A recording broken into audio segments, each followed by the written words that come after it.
adoration. Il en est vraiment digne. Et je crois qu'on ne peut pas meilleur entrer en matière que ce dernier, et que même c'est l'ensemble des chants vers lesquels l'équipe de louange nous a conduits ce matin, puisque j'aimerais vous parler mariage, j'aimerais vous parler noces. Alors c'est un mariage particulier puisqu'il s'agit de l'union de Christ et son Église qui aura lieu donc dans le ciel, mais qui déjà a commencé sur la terre. On va parler un petit peu de tout ça ce matin, essayer d'y voir un peu plus clair peut-être, parce que c'est vrai que nous allons vers des textes, j'allais dire un peu obscurs, de l'Écriture, qui sont ceux du livre de la Révélation, donc le livre de l'Apocalypse. Dans Apocalypse chapitre 19, on va lire les versets 7 à 9 pour traiter de ce sujet, les noces de l'agneau. Mais avant cela, je vous invite à ce que nous puissions prier le Seigneur encore. Merci notre Dieu de nous donner ce matin, Seigneur, cette compréhension de ta parole et cette compréhension de quelle est ta volonté pour notre vie. Seigneur, dans ces temps passionnants que nous vivons, nous prions pour que la révélation biblique puisse prendre place dans les cœurs, que nous ne vivions pas, Seigneur, comme si tu n'avais rien dit, comme si tu n'avais rien fait, rien promis. Nous soupirons après toi. C'est vrai, nous désirons, Seigneur, mieux te connaître. Déjà, nous te contemplons dans la foi. Mais Seigneur, nous savons que le temps vient, Seigneur, où nous te verrons tel que tu es, où nous partagerons, Seigneur, ton éternité, Seigneur, dans le ciel, que nos cœurs puissent s'y préparer, que l'Église, l'épouse puisse être préparée. Seigneur, c'est ton esprit qui maintenant la prépare au moyen de ta parole, au moyen des grâces, au moyen des dons que tu lui accordes. Que ton nom soit loué. Donne-nous de vivre ces moments, Seigneur, dans la foi, recevant ta parole dans nos cœurs bien disposés. Amen. Amen. Apocalypse chapitre 19, les versets 7 à 9, alors je vous conseille de relire peut-être l'ensemble des versets depuis le verset 1er jusqu'au verset 10, pour faciliter un petit peu notre lecture ce matin, nous nous contenterons des versets 7 à 9. Voilà, il est écrit ceci: « Réjouissons-nous et soyons dans l'allégresse et donnons-lui gloire. » Amen. Car les noces de l'agneau sont venues, et son épouse s'est préparée, et il lui a été donné de se revêtir d'un fin lin éclatant, pur. Car le fin lin, ce sont les œuvres justes des saints. Et l'ange me dit, écris, heureux ceux qui sont appelés au festin de noces de l'agneau. Amen. J'aimerais donc vous parler de cet événement particulier qui aura lieu dans le ciel, événement que la Bible appelle les noces de l'agneau. La semaine dernière, nous avons traité du sujet l'enlèvement de l'Église. Sachons que les noces de l'agneau interviennent après l'enlèvement de l'Église, alors que l'Église aura été introduite dans le ciel. Alors si vous n'avez pas suivi, vous pouvez retrouver donc le message sur Internet, donc à la date de dimanche dernier. Les noces de l'agneau, que dire? C'est en quelque sorte le point culminant de l'œuvre de la rédemption. C'est vraiment, je dirais, la concrétisation, l'aboutissement du plan de rédemption que Dieu a formé pour l'humanité, qui unit l'Église à Christ. L'aboutissement de la prophétie biblique concernant l'Église. L'Écriture nous dit que dès lors, nous serons toujours avec le Seigneur. Alors je vous ai dit la semaine dernière, moi je ne suis pas là pour vous vendre du rêve, mais je suis là pour vous permettre d'élever vos pensées plus haut que terre. Ce matin, on pourrait traiter de la prophétie biblique sous l'angle des conflits mondiaux et de tout ce qui survient. Ayez à la pensée que tout ce que je partage avec vous concerne l'Église, le peuple de Dieu, s'inscrit tout à fait dans ce calendrier prophétique que nous sommes en train de vivre. Et j'aimerais que justement nous puissions, je dirais, dans tout le marasme de ce monde, dans tout le marasme géopolitique de ce monde, nourrir dans notre cœur l'espérance. Pas des illusions, mais des promesses qui appartiennent au peuple de Dieu.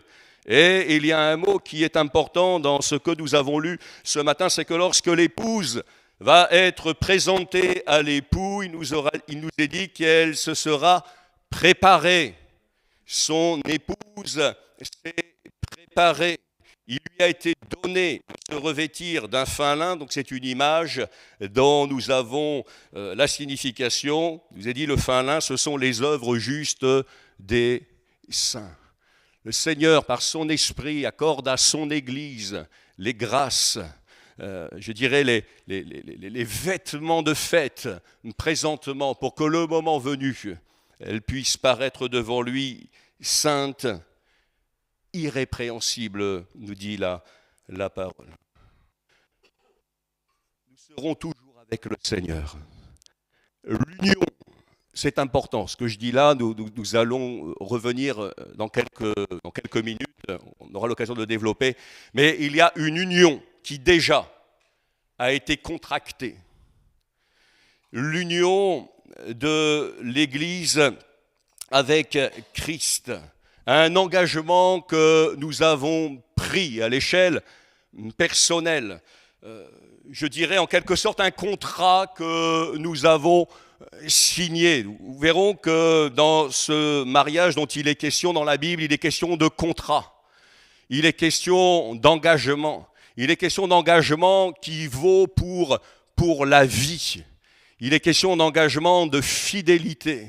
C'est vraiment quelque chose qui a été contracté entre les époux et qui ne peut pas, qui ne doit pas être remis en question. Quand on parle de mariage ici, quand on parle de noces, on ne parle pas de ce que sont devenus les mariages dans le monde, dans notre société, mes amis. Nous parlons d'un mariage tel que le Seigneur l'a imaginé dès le commencement. Et il y a même des choses dans ce que nous traitons qui nous renvoient par rapport à ce que sont nos mariages. Il y a ce texte dans l'Écriture qui nous dit « Je dis cela, c'est un mystère ». Et ce mystère est grand, je dis cela en rapport avec Christ et son Église. Nous allons partager dans quelques instants ces textes, vous verrez, ils sont nombreux.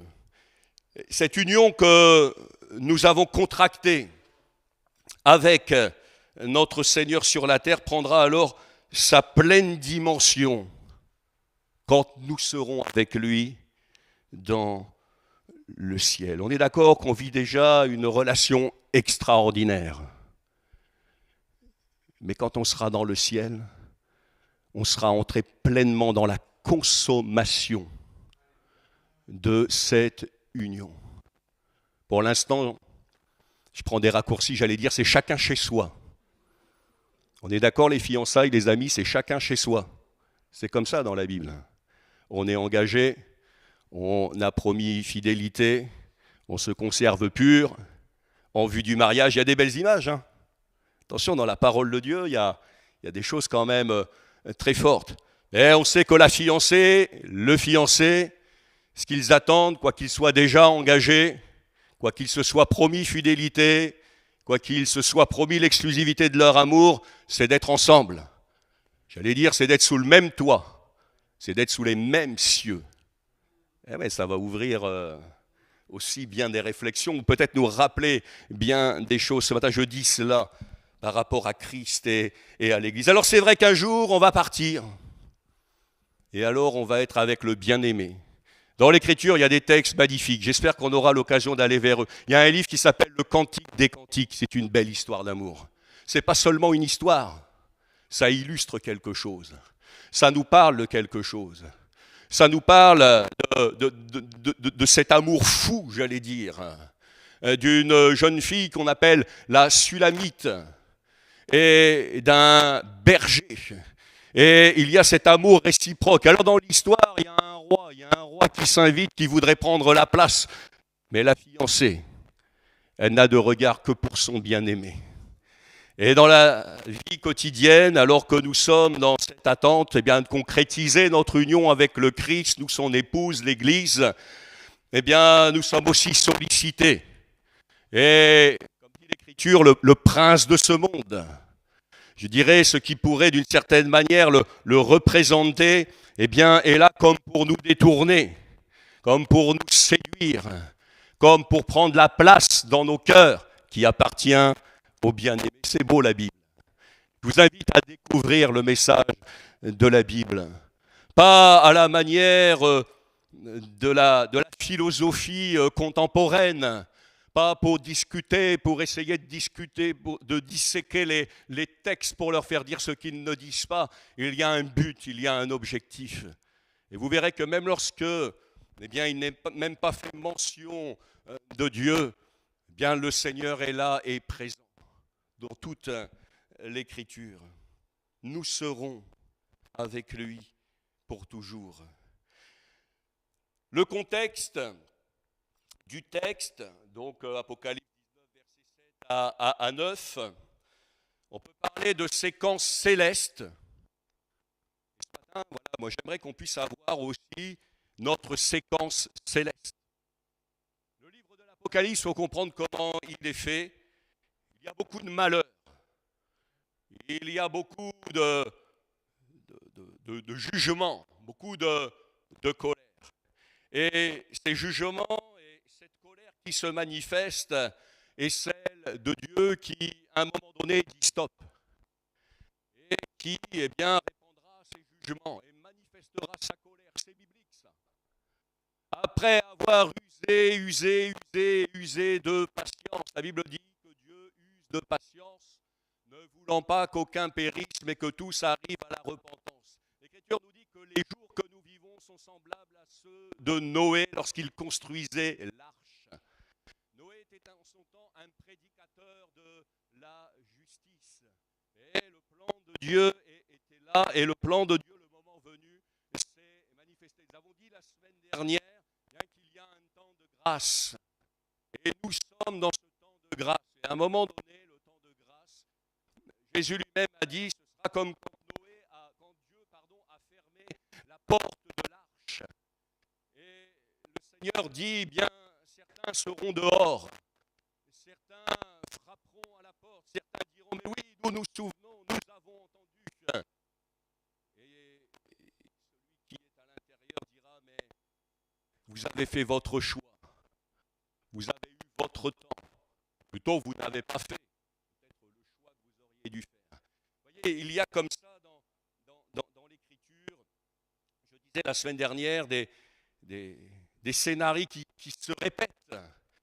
Alors Apocalypse 19, c'est une séquence céleste, puisque dans les chapitres qui précèdent, nous sommes sur la terre. Et là, c'est terrible. Le chapitre 17, par exemple, nous parle d'espèce comment on pourrait dire, de religion unique, planétaire, sur laquelle celui que la Bible appelle l'Antichrist va prendre appui pour eh bien, accéder à ces funestes desseins. Ça, c'est au chapitre 17. Et à la fin du chapitre 17, on voit que bien, l'Antichrist fait volte-face et que bien, de ce système religieux, eh bien, se trouve être complètement balayé. Et puis alors au chapitre 18, c'est autre chose. Alors il y a des expressions, la Bible emploie cette expression Babylone, hein, la Babylone religieuse au chapitre 17, et la Babylone qu'on pourrait dire politico-économique au chapitre 18. À un moment donné, tout ça, ça s'effondre. C'est renversé, c'est le chaos et les gens sont dans la désolation. Et c'est vrai que le chapitre 19, d'un seul coup, c'est vraiment une bouffée d'air frais. On n'est plus, je dirais, dans cette tension vraiment que suscitent les chapitres 17 et 18. Et comment pourrait-il en être autrement? Nous sommes au ciel. Au chapitre 19, nous sommes au ciel. Alors il faut comprendre une chose, pour qui veut lire le livre de l'Apocalypse, mais aussi pour, je pense à certains livres des prophètes dans l'Ancien Testament, Je citerai par exemple le livre du prophète Jérémie, ou même des livres, on pourrait dire, historiques, un peu comme le livre d'Esdras. C'est que dans les sujets qui sont traités, il n'y a pas nécessairement, je dirais, au niveau de la temporalité, de chronologie, en termes de temps. C'est-à-dire que parfois, je prends un exemple, vous avez un chapitre qui va s'appeler le chapitre 20, avec des événements qui sont, je ne parle pas du livre de l'Apocalypse en particulier, hein, mais on va prendre, je ne sais pas, n'importe quel, je dis une chose comme ça, imaginez un livre de la Bible, vous avez le chapitre 20, il intervient évidemment après le chapitre 15, mais vous allez vous retrouver parfois avec des choses qui sont décrites et qui, dans la chronologie des choses, je dirais sur le plan temporel, interviennent avant. C'est comme ça que s'est fait l'écriture. C'est pour ça que c'est parfois très hasardeux de vouloir donner une chronologie précise. Et c'est aussi pour cela que la semaine dernière, je vous disais, il y a un faisceau de textes qui nous permettent parfois d'affirmer plus ou moins une chose ou une autre. Et c'est aussi pour cela qu'il y a parfois dans les milieux religieux, je dirais, sans être divisés, mais parfois des écoles, comme on dit, différentes, des approches et des nuances. En tout cas, ce qui est sûr ici, c'est que nous ne sommes plus sur la terre, nous sommes au ciel. C'est un autre tableau qui nous est présenté. Et au verset 1er, Apocalypse 19, verset 1er, cherchez pas le texte, il est écrit « après cela ». Alors imaginez-vous, le livre de l'Apocalypse, donc signifie révélation. L'apôtre Jean a eu des visions, on dit une vision, mais il a eu des visions. C'est comme s'il lui avait été présenté plusieurs tableaux, les uns après les autres. Vous savez, dans les églises, par exemple, je crois que c'est dans les églises catholiques, peut-être pas dans toutes, mais vous savez que c'est organisé d'une certaine manière. Il y a par exemple les tableaux de la Passion. Je crois qu'il y a 12 étapes, il me semble. Hein. Il doit y avoir 12 tableaux, en fait, qui montrent une chronologie, qui est celle de la croix. Pourquoi je dis ça ? C'est qu'ici, il y a un ordre chronologique. Dans l'Apocalypse, il n'y a pas nécessairement d'ordre chronologique. Les tableaux sont différents les uns des autres. Alors parfois, ils peuvent être l'un avant l'autre. Parfois, ils peuvent un peu, je dirais, se chevaucher. Parfois, ils sont les uns derrière les autres. Pour ce qui nous concerne, et au regard de ce qu'on a partagé la semaine dernière, là, je disais, il y a de bonnes raisons de penser que les noces de l'agneau, que l'enlèvement de l'Église aura lieu avant la tribulation. Et il y a ici de bonnes raisons de penser que les noces de l'agneau auront donc lieu au ciel alors que les jugements s'abattront sur la terre. C'est deux réalités complètement différentes. La question, avant d'aller plus loin, c'est quelle réalité voulons-nous vivre ? À quelle réalité voulons-nous participer ? À quelle réalité nous préparons-nous ?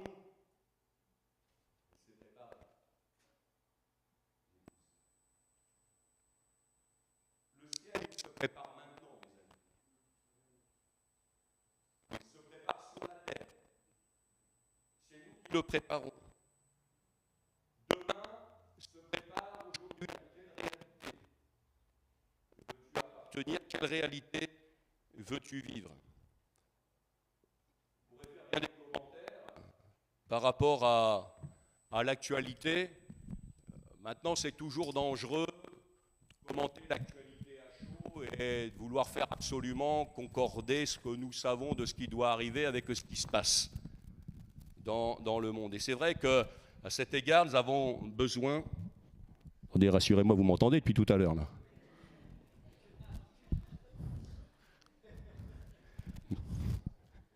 Merci, Roger. Ça peut être hasardeux de se livrer à des commentaires à chaud. Ce qui est certain, c'est que Jésus a donné des indications par rapport au temps de la fin qu'on appelle dernier jour. Et il a donné des indications par rapport à son avènement. Il a parlé d'Israël. Il a parlé de temps difficiles. Il a parlé d'événements climatiques, d'événements géopolitiques. Il a parlé de peste, il a parlé de guerre, il a parlé de bruit de guerre, il a parlé de famine. Les apôtres ont parlé d'égoïsme, de cupidité, d'amour de l'argent.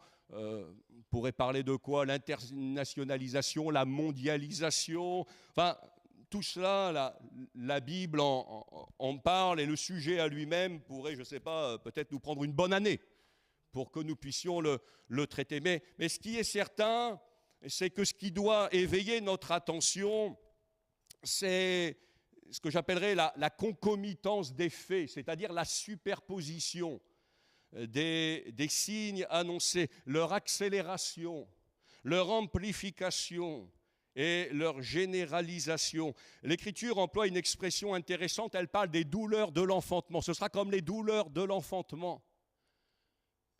Alors celles qui ont donné ainsi la vie, eh bien, savent que, bien oui, un enfantement, un accouchement, il y a des signes annonciateurs, il y a des signes précurseurs. On parle de contractions, et puis ces contractions, elles sont là, et puis elles sont de plus en plus rapprochées. Et elles sont de plus en plus intenses. Et à un moment donné, arrive ce qui doit arriver. Bien concernant les temps de la fin, la Bible nous dit que c'est comme ça que ça se passe. Il y a une superposition d'événements, une accélération. Je disais mercredi, de toute manière, une actualité en chasse une autre. Et à un moment donné, on est perdu. On est perdu, mes amis. Et tout cela, la concomitance, l'accélération, l'amplification, la généralisation des signes annoncés, nous empresse évidemment de nous réconcilier avec Dieu, de faire la paix avec lui par Jésus-Christ, pour avoir part à l'enlèvement et participer aux noces de l'agneau. Heureux, écrit, heureux ceux qui sont appelés au festin de noces de l'agneau. Son épouse s'est préparée. Alors on va aller voir en détail concernant les époux. Eh bien clairement dans nos textes là, et ceux qu'on partage, l'époux c'est l'agneau. On a chanté tout à l'heure « à l'agneau de Dieu ».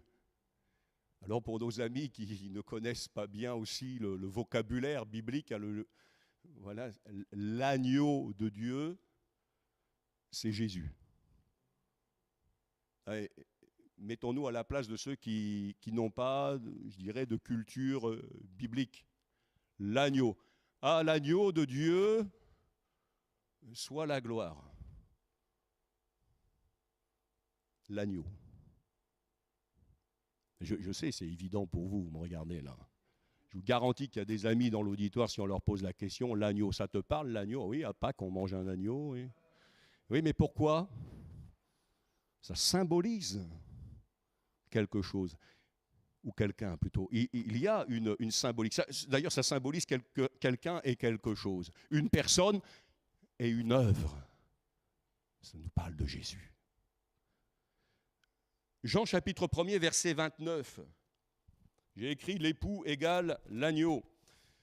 C'est Jean-Baptiste, on va aller vers Jean-Baptiste, voir un petit peu ce qu'il dit.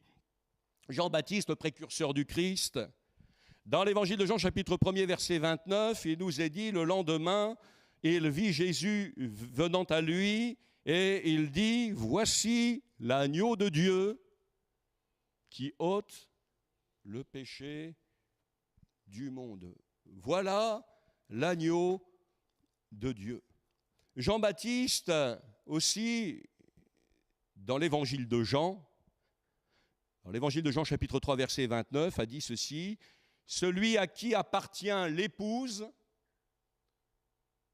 vous noterez les mots employés, celui à qui appartient l'épouse. Celui à qui appartient l'épouse, c'est l'époux.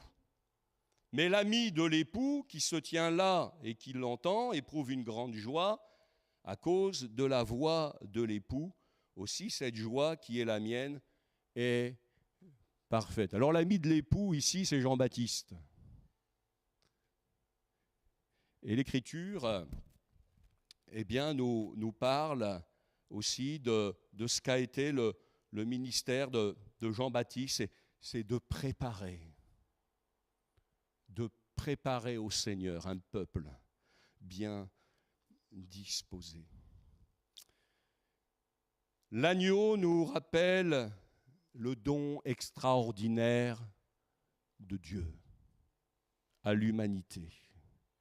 Le don extraordinaire que Dieu a fait à l'humanité. Jésus est à jamais l'agneau de Dieu. Dans le ciel, il est l'agneau de Dieu. Il est l'agneau immolé, c'est-à-dire l'agneau sacrifié. C'est-à-dire que Jésus porte à jamais, j'allais dire dans son corps glorifié, les stigmates du sacrifice de la croix. Lorsque Jésus est apparu à ses disciples, le jour de Pâques, ils s'étaient enfermés, ils avaient peur, ils ne savaient pas trop ce qui allait se passer. Jésus leur est apparu et il leur a montré ses mains, il leur a montré son côté et ils ont vu bien que celui qui était devant eux était celui qui, quelques temps plus tôt, quelques heures plus tôt, avait offert sa vie en sacrifice à la croix. L'agneau de Dieu. Et dans le livre de l'Apocalypse, quand il est question de Jésus au ciel, il est question de l'agneau de Dieu. Il y a d'autres expressions, mais ces expressions-là, en fait, en tout cas pour ce qui concerne le rapport de Christ et son Église, il est question de l'agneau. Parce que l'époux, c'est l'agneau. J'allais dire, ce n'est pas même le lion de la tribu de Juda, autre expression qu'on trouve dans le livre de l'Apocalypse. Ce n'est pas même le roi des rois, le seigneur des seigneurs, des expressions qui s'appliquent à la personne de Jésus-Christ. Mais il y a quelque chose de particulier dans ce rapport qui unit l'Église, le peuple racheté à son Sauveur, à son bien-aimé, Christ. C'est le sacrifice de la croix. C'est l'apôtre Pierre qui, un jour, voulant rappeler ces choses aux chrétiens, ne cherchez pas, le texte n'est pas là, il leur a rappelé ceci: vous savez que ce n'est pas par des choses périssables que vous avez été rachetés, de la vaine manière de vivre que vous aviez hérité de vos pères, mais par le sang précieux de Christ, pas par de l'argent, de l'or et toutes ces choses, mais par le sang précieux de Christ, comme d'un agneau sans défaut et sans tache. Il est immolé. Et il l'a été dès avant la fondation du monde. Donc ça, c'est important, l'agneau. L'agneau immolé. L'agneau qui a fait l'expiation des péchés à la croix. On en arrive à l'Église, l'épouse. Je ne sais pas s'il y a d'autres... Oui, les textes ensuite, s'il vous plaît. Merci. Donc là, l'épouse, c'est l'agneau, et que l'épouse, c'est l'Église. Alors quelqu'un me faisait remarquer la semaine dernière, oui, mais l'épouse, c'est aussi Israël. Alors c'est vrai que dans l'Ancien Testament, et c'est vrai qu'il y a une relation particulière de Dieu avec le peuple d'Israël, c'est vrai que dans tout le vocabulaire de l'Ancien Testament, j'allais dire entre guillemets, dans tout le narratif, dans le rapport qui existe entre Israël et Dieu, il y a parfois ces sentiments que Dieu exprime à l'égard de son peuple, à travers la bouche des prophètes, où Dieu emploie le langage qui pourrait être celui d'un mari qui a été trompé. Et ici, eh bien, le peuple, là, dans l'Ancienne Alliance, Israël se voit reprocher d'avoir commis adultère. Adultère spirituel, c'est-à-dire de s'être attaché à d'autres dieux que lui. Et c'est vrai que dans l'Écriture, il y a des parallèles qui peuvent être faits. Mais je disais, il ne faut pas associer l'une à l'autre. L'Église, Israël, je dirais, c'est deux réalités différentes. L'une et l'autre associées l'une à l'autre et le peuple de Dieu à la lumière de toutes les Écritures, mais il faut parfois être en mesure de discerner ce qui concerne Israël et ce qui concerne l'Église. Par exemple, c'est vrai qu'aussi dans l'Ancien Testament, parfois, il est question de la vigne. Israël est la vigne. Et puis dans Jean chapitre 15, Jésus dit « Je suis le vrai cep ». Il dit « Vous êtes les sarments, et si vous demeurez attachés à moi, eh bien, vous porterez du fruit ». Vous voyez, en même temps, c'est passionnant. Hein, ça nous appelle à vraiment approfondir la connaissance des Écritures, et il existe des outils pour ça, et le Saint-Esprit veut nous éclairer, mais pour dire que parfois, c'est pas si simple que ça. Alors l'épouse ici, c'est l'Église. Deux textes intéressants, Éphésiens chapitre 5, verset 25. Alors j'ai pris juste le verset 25, et ça peut être intéressant d'aller voir tout ce qu'il y a dans l'environnement de ce verset, parce qu'en fin de compte, bien le Saint-Esprit nous interpelle sur ce qui est une réalité spirituelle, et en fait, mettant en évidence des réalités spirituelles aussi, nous invite à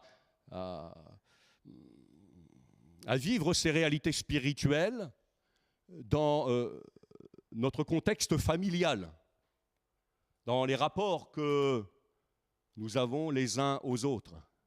Le Père, Christ, le mari, la femme, les enfants avec les parents avec les enfants, c'est très intéressant. Mais ici, on va se contenter juste de Éphésiens 5, verset 25. Donc il y a une exhortation qui est adressée directement aux maris. Alors souvent, les maris ont en tête le verset qui précède, mais ici, il y a un texte très fort qui est adressé aux maris. « Maris, aimez vos femmes comme Christ a aimé l'Église et s'est livré lui-même pour elle. » Alors les sœurs, quand elles vont rentrer à la maison ce midi, elles vont dire « Donc toi, tu donnerais ta vie pour moi ?»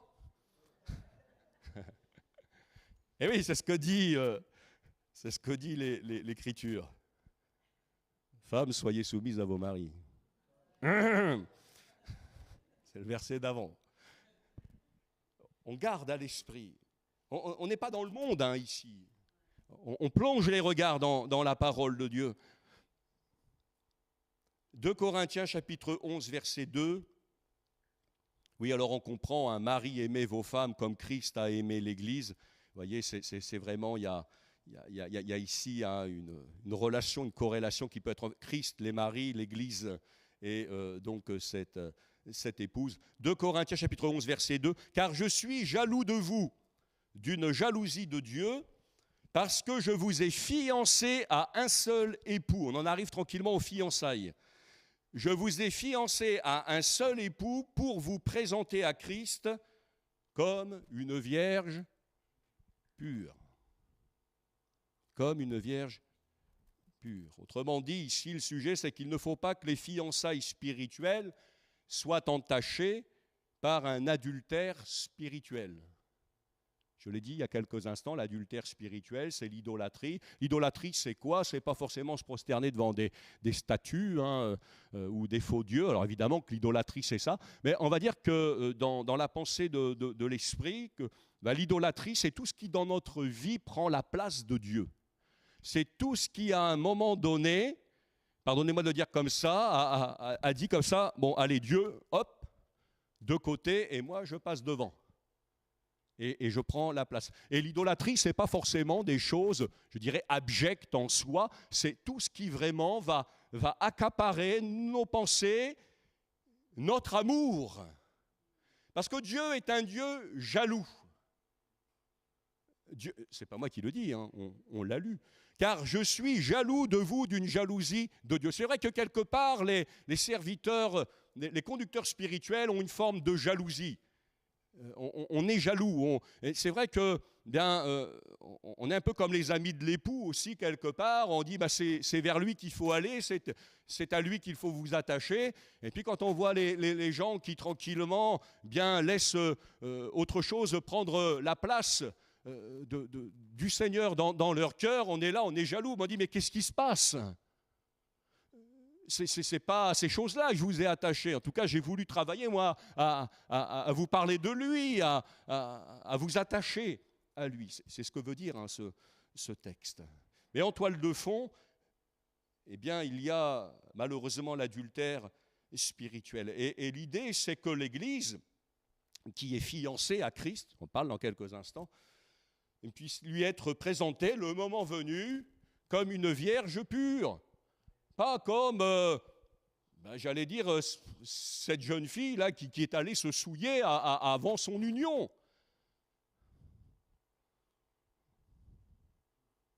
Et ce matin, ça... Mais on est dans la Bible, là, mes amis. Le monde, il fonctionne comme le monde. Mais ici, on parle de choses qui glorifient Dieu.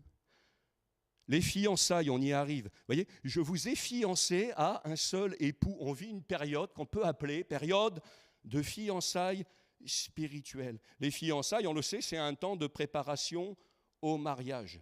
Alors, il y a des éléments culturels, des éléments de contexte importants. L'union d'un homme et d'une femme était célébrée en 2 temps distincts. Alors, il y a des mots, voilà, vous n'êtes pas obligé de les retenir, mais Kiddushin et Nisuin. Oui, mais c'est important. Parce que tout ça, c'est contractuel. C'est-à-dire que avant même le mariage, ici, on va dire que le mariage, c'est le deuxième mot, Nisuin, eh bien, lors des fiançailles, il y avait un contrat. C'était contractuel. On signait un contrat. Alors l'analogie, vous la faites tout de suite, c'est que nous, avec le Seigneur, on a déjà signé un contrat, là, sur la terre. Parfois, on l'a signé un peu vite. On s'est fait baptiser, on n'a peut-être pas non plus mesuré à quoi nous engager cet engagement, j'allais dire, mais ce contrat. Mais c'est vrai que derrière, il y a une portée. Et donc, on signait un contrat. D'ailleurs, on le voit dans Matthieu chapitre 1er, versets 18 à 19. Intéressant ce texte. Rapidement, en relation avec la naissance de Jésus, voici de quelle manière arriva la naissance de Jésus-Christ. Sa mère ayant été fiancée à Joseph se trouva enceinte par la vertu du Saint-Esprit. Vous comprenez que ça va poser problème, ça. Pas que ce soit le Saint-Esprit, mais quelque part dans les faits, voilà la fiancée qui se trouve enceinte. Et ça, c'est pas quelque chose qui se fait. Alors il nous est dit, elle se trouva enceinte par la vertu du Saint-Esprit avant qu'ils eussent habité ensemble. Joseph, son époux, qui était un homme de bien et qui ne voulait pas la diffamer, se proposa de rompre secrètement avec elle. Joseph, son époux. Il n'est pas écrit Joseph, son fiancé, mais Joseph, son époux. Ça veut dire que la fiancée, elle est déjà contractuellement unie à celui qui est appelé ici l'époux. Et nous, sur la terre, eh bien, nous sommes, je dirais, contractuellement par un contrat qui est l'alliance du sang de l'agneau à la croix. C'est pour ça que tout à l'heure, on prendra aussi le repas du Seigneur. Il y a quelque chose qui a été contracté avec le Seigneur. Il y a un engagement qui a été pris. Alors, on faisait une fête, comme de coutume, et on appelait ça Kiddushin. Et Kiddushin, en fait, va couvrir toute la période, depuis le moment où on a signé le contrat jusqu'au moment où on va faire le repas des noces. Et ce sera donc à ce moment-là ce qu'on va appeler Nisuin. Et à partir de ce moment-là, le mariage va être consommé. Avant, les fiancés n'habitaient pas sous le même toit, c'était chacun chez soi. Et après, eh bien, ils partagent la vie commune et le mariage est consommé. Alors, ce qui est intéressant, c'est que Kiddushin, donc les fiançailles spirituelles que nous vivons actuellement sur la terre, et si on se réfère à ce que cela signifie, le mot provient d'une racine qui signifie sanctification, séparation. Et il faut savoir que pendant cette étape, bien la future épouse se mettait à part pour son fiancé. Elle lui était promise, elle lui était consacrée et elle devenait interdite au reste du monde. Ça vous parle, ça? La sanctification, la mise à part, la consécration, l'exclusivité. Voilà, tout cela, c'est pour le Seigneur. Mais au fond, qu'est-ce que c'est que tout ça? Eh bien, c'est le message des lettres des apôtres aux églises, où il est beaucoup question. Eh bien, je citerai juste un verset comme ça, achevant votre sanctification dans la crainte du Seigneur. Bon, il y aurait beaucoup de choses, l'idée c'est pas d'aller dans le détail, mais c'est de montrer que, eh bien, il y a des réalités, autant il y a des réalités temporelles, il en existe d'autres spirituelles et célestes. Alors un point important, c'est qu'à l'étape des fiançailles, l'homme et la femme étaient considérés comme appartenant l'un à l'autre. Et c'est pour ça qu'on les appelait parfois mari et femme, alors que dans les faits, ils n'étaient quelque part, on dirait que fiancés. Aujourd'hui, les fiançailles, c'est un peu cette période où on apprend à se connaître, où on s'est promis l'engagement, mais ça reste... Enfin, globalement, aujourd'hui, enfin, lorsque ça existe, un temps de réflexion. Mais là, déjà, là, il n'y a pas de retour en arrière possible dans cette période de fiançailles et de fiançailles spirituelles. Alors, juste, ça vaut ce que je vais vous dire là. Les gens parfois aussi sont étonnés, ils disent mais alors qu'est-ce que... Ben oui, des fois je dis ça vaut ce que ça vaut, moi j'ai des réflexions, prions et que le Seigneur nous éclaire. Mais j'ai remarqué un point intéressant, alors j'ai lu ça nulle part, mais j'ai remarqué quelque chose, c'est que les Nisuin, donc le mariage, la cérémonie là, du mariage, donc ici elle se passe dans le ciel, donc qui constitue la deuxième étape, eh bien, les festivités duraient généralement une semaine. Alors je vous dis, ça c'est moi qui le dis, mais c'est surprenant, une semaine. Dans la Bible, quand on parle d'une semaine prophétique, c'est 7 ans. Alors de là à dire que les noces de l'agneau vont durer 7 ans, les 7 années que dureront la tribulation, ça on ne peut pas évidemment l'affirmer. Mais vous voyez, c'est quand même intéressant. Il y a quand même, pour qui veut creuser l'Écriture sans vouloir lui faire dire ce qu'elle ne dit pas, quand même parfois des choses qui interpellent. Et alors, eh bien, la mariée rejoignait donc la maison de son époux. Et au moment des Nisuin, le mariage était donc consommé. Alors l'application spirituelle, je l'ai partagée il y a quelques instants. Le temps de l'Église sur la terre, c'est vraiment le temps des fiançailles spirituelles. Un temps où l'épouse se prépare dans la perspective du grand jour. Éphésiens chapitre 5, verset 27, afin de faire paraître devant lui cette Église glorieuse, sans tache, ni ride, ni rien de semblable, mais sainte et irrépréhensible. Ça, c'est